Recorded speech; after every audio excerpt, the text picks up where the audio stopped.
Praise lot. ప్రియమైన దేవుని బిడ్డలారా, ప్రభువుతో ప్రతిదినం దేవుని మాటల ద్వారా ప్రతి ఒక్కరికి ప్రభువు పేరిట శుభాలు తెలియజేస్తున్నాను. ఈరోజు పరిశుద్ధ లేఖన భాగం యోహాను సువార్త 11వ అధ్యాయం 40వ వచనం.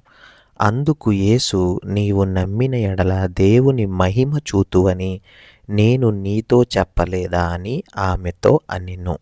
ప్రియమైన దేవుని బిడ్డలారా, దేవుని వాగ్దానం సెలవిస్తుంది, విశ్వాసం యొక్క రహస్యం, దేవుని మహిమ యొక్క వాస్తవం, అద్భుతాలు జరిగే మార్గం అన్నీ కూడా దేవుని వాగ్దానంలో ఉన్నాయన్నమాట. మార్త యేసుతో చెప్తుందన్నమాట, ఏమని? ప్రభు, రాయిని తీసిన ఎడల వాసన కొట్టుగా వస్తుంది, ఎందుకంటే లాజరు చనిపోయి 4 రోజులయ్యాయి. అంటే ఇది అసాధ్యమని మార్త నమ్మింది. ఇంకొకటి ఆలస్యమైందని చెప్పింది. ఇంకొకటి పరిస్థితి చెడిపోయింది. అంటే అక్కడ పరిస్థితులు కూడా 4 రోజులు అయినాయి కాబట్టి చెడిపోయింది. అలాగే మన జీవితంలో కూడా మనం కూడా ఇలాగే ఉంటాం. మన జీవితం ఇంకా అయిపోయింది, ఇంకా సాధ్యం కాదు, అంతా అయిపోయింది, ఇంక ఇప్పుడు ఆలస్యం అయింది కాబట్టి మనం ఏం చేసినా కూడా చేయలేము అని మనం అనుకుంటూ ఉంటాం అన్నమాట. అప్పుడు కానీ యేసు మార్తతో అంటాడు, సూటిగానే గట్టిగానే చెప్తాడు, ఏమని? ప్రభువు, నీవు పరిస్థితిని కాదు నన్ను నమ్ము. దేవుని మహిమను చూడటానికి ముందు పరీక్ష అన్నమాట. అదే విశ్వాసం. దేవుడు ఎల్లప్పుడూ పనిచేస్తూనే ఉంటాడు. ముందు నమ్మకం, తర్వాత మహిమ. దేవుని రాజ్యంలో ఇది మారని సూత్రం. ఎందుకంటే లోకంలో చూస్తే నమ్ముతాం, యేసు దగ్గర నమ్మితే చూస్తావు. లోకంలోనేమో చూస్తే నమ్ముతావు, యేసు దగ్గర మాత్రం నమ్మితే చూస్తావు. అబ్రహాం ముందు నమ్మాడు, తరువాత చూశాడు. నోహ ముందు నమ్మాడు, తరువాత వరదను చూశాడు. యేషువ ముందు నమ్మాడు, తర్వాత ఎరిక గోడలు కూలాయి. అంటే ఆయన మహిమకు తలుపు తాళం ఏదైతే ఉందో అది విశ్వాసం అన్నమాట. దేవుడు ఆలస్యంగా కనిపించిన దేవుని సమయం అనేది పరిపూర్ణము. ఎందుకంటే యేసు లాజరు దగ్గరికి ఆలస్యంగా వచ్చాడనమాట. మనిషి దృష్టిలో 4 రోజులు ఆలస్యం అనమాట. కానీ దేవుని దృష్టిలో ఆయన మహిమను చూడడానికి ఏర్పాటైన సమయం. మన జీవితం కూడా ఇలానే ఉంటుందన్నమాట. ఏ పరిస్థితులు వచ్చినా ఆలస్యం అన్నట్లు అనిపిస్తుంది మనకి. జవాబు రాకపోయినా, ఇంకా ప్రార్థనలో ఏదైనా కూడా, ప్రార్థన ఇంకా నెరవేరకపోయినా కూడా దేవుడు చెబుతాడు, నువ్వు నన్ను నమ్ముతున్నావా? నీకు నీ సమాధానానికి జవాబు రావాలి అంటే నువ్వు నన్ను నమ్ముతున్నావా? ముందు నన్ను దేవుడిగా నువ్వు అంగీకరిస్తున్నావా అని ప్రభువు నిన్ను అడుగుతాడనమాట. ఎందుకంటే అసాధ్యాలు జరిగిన చోటే దేవుని మహిమ అనేది పెరుగుతుంది. లాజరు మృతదేహం ఉన్న చోటే ప్రభువు తన శక్తిని చూపాడు అనమాట. అందుకే మన ప్రాబ్లమ్స్లో ఉన్నా, మన కష్టాల్లో ఉన్నా, మన చీకట్లో ఉన్నా దేవుని మహిమ కనబరుస్తుంది.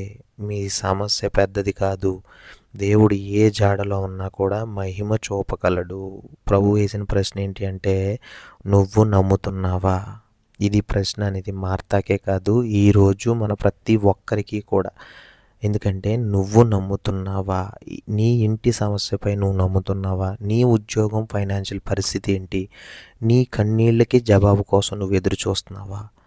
యేసు చెబుతున్నాడు, నువ్వు నమ్మితే ఖచ్చితంగా చూస్తావు. నీకు వీసా రాలేదా? నువ్వు నమ్ము, వస్తుంది. నువ్వు దేవుని మీద భారం కలిగి దేవుని మీద నమ్మితే ఖచ్చితంగా చూస్తావు. నీకు ఏదైనా మెడికల్ ప్రాబ్లం అయిందా? నువ్వు ఖచ్చితంగా నమ్ము, అది నీకు స్వస్థత, విడుదల చేసి చూపిస్తాడు. అదే గొప్పమైన మన ప్రభువు. అలాగే రాయిని తొలగించండి. మనం కూడా చేయాల్సింది ఏంటి అంటే, నీకున్న అడ్డురాయిని తొలగించాలన్నమాట. మన జీవితంలో రాయి అంటే ఏంటంటే భయం అన్నమాట, సందేహం అన్నమాట, పాపపు భారం అన్నమాట. అంటే మన విపరీతమైన నెగిటివ్ ఆలోచనలు అన్నమాట. మనిషి మీద నెగిటివ్ ఆలోచనలు అన్నమాట. మనం రాయి తొలగించాలి అంటే తర్వాత ప్రభువు అద్భుతం చేస్తాడనమాట. యేసు పిలుస్తున్నాడు, లాజరు బయటికి రా అన్నప్పుడు ఒక్క మాటతో మరణం ఏమైంది? జీవమైంది. అది దేవుని మహిమ అన్నమాట. ఈరోజు ప్రభు నిన్ను కూడా పిలుస్తున్నాడు. భయమా, వెలుపలికి రా. రోగమా, నువ్వు విడిచి వెళ్ళిపో. దుఃఖమా, బయటికి రా. రుణభారమా, తొలగిపో. యేసు ఈ ఒక్క మాటతో నీ జీవితాన్ని మార్చగలడు. కానీ ముందు నువ్వు ప్రభువుని నమ్మాలి. సమస్య పెద్దది కాదు, విశ్వాసం అనేదే ముఖ్యం. దేవుడు ఆలస్యం చేయడు. అది నీ హృదయంలో ఉన్న రాయిని మనమే తొలగించాలి అని నమ్మినప్పుడు మాత్రమే మహిమ కనిపిస్తుంది. ఈరోజు నీతో మాట్లాడే నీకు చెబుతున్నాడు ప్రభువు, నువ్వు నమ్మిన ఎడల దేవుని మహిమ చూస్తావు. అది నీ ఇంట్లో అవ్వచ్చు, నీ కుటుంబంలో అవ్వచ్చు, నీ ఆరోగ్యంలో అవ్వచ్చు, నీ ప్రార్థనలో అవ్వచ్చు. నీ భవిష్యత్తులో దేవుని మహిమ చేయడానికి సిద్ధంగా ఉన్నాడు.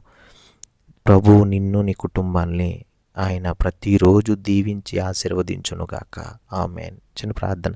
పరిశుద్ధుడా, మమ్మల్ని మిక్కిలిగా ప్రేమించిన మా ప్రియ పరలోకమందున్న తండ్రి, శ్రేష్టమైన ఘనమైన నామానికి వేలాది వందనములు, స్తోత్రములు ప్రభువా. ఇదిగో తండ్రి, ఈరోజు ప్రభువా వాక్యాన్ని మేము ధ్యానిస్తున్నాం ప్రభువా. మా విశ్వాసాన్ని బలపరచము ప్రభువా.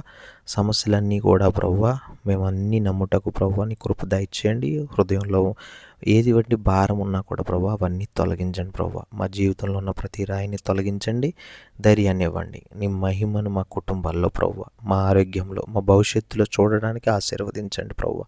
ఇదిగో తండ్రి, ప్రతి మాట ద్వారా హృదయంలో ప్రార్థనా శక్తిని నింపుకొని మేము కూడా ప్రభువా ఆత్మ ఫలితాన్ని చూసి శాంతిని, సమాధానాన్ని మాకు, జీవజలంలో ఉన్న ప్రతి ఒక్క బిడ్డకి కూడా శాంతిని దయచేస్తారని యేసు నామములో ప్రార్థించి వేడుకుంటున్నాం తండ్రి.